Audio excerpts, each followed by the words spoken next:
Now, international monitors say UN peacekeepers tasked with protecting civilians in South Sudan hid in their bases when fighting erupted earlier this year. It follows claims that the Sudanese government has been using chemical weapons on its own people in nearby Darfur since January. With attention taken by the civil war in Syria and, to a much lesser extent, the war in Yemen, charities are asking when the international community will make serious attempts to resolve the crisis in East Africa.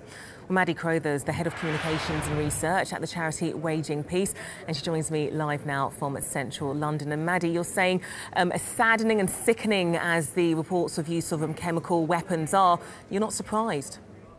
I'm afraid we're not. So at Waging Peace, we talk regularly with members of the Sudanese diaspora in the UK, and what they're telling us is that they've heard these reports before.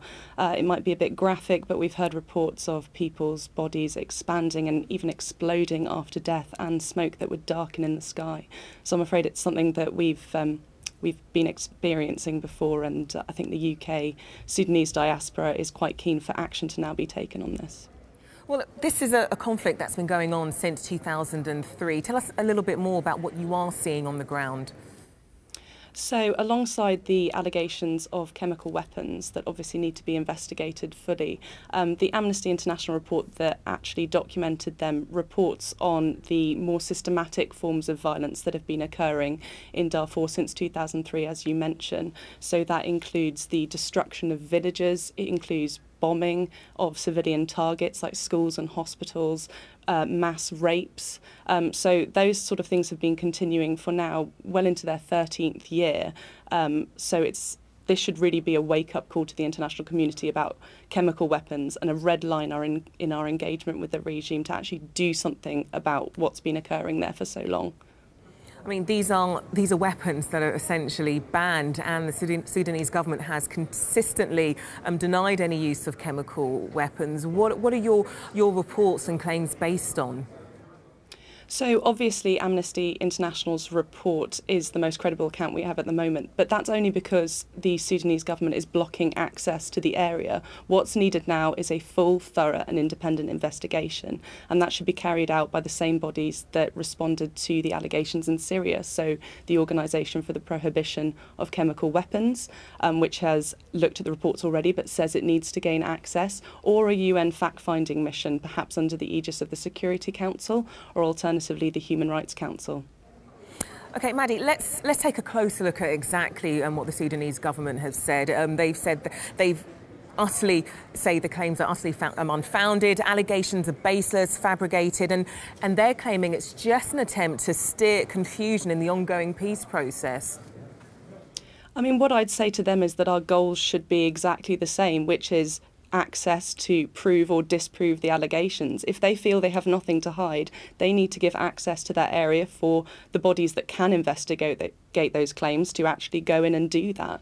And they should also provide humanitarian access to that region more generally. The reason that some of these claims can look fabricated in some way is simply because the Amnesty researchers could only go off satellite imagery and could only go off phone calls to people on the ground. I think they are credible though, and they are serious, and they need to be taken seriously by the international community. And that's the problem you're suggesting today, that not enough is being done by the international community, distracted by conflicts in Syria. We were just talking about it earlier. Not even just by the conflict in Syria, but I think domestic pressures to do with migration have encouraged us to engage in a process called the Khartoum process to try and stem migration from and through the Horn of Africa. And that has led us to engage with regimes like Sudan to try and reduce the numbers rightfully fleeing the violence that it's perpetrating in their area.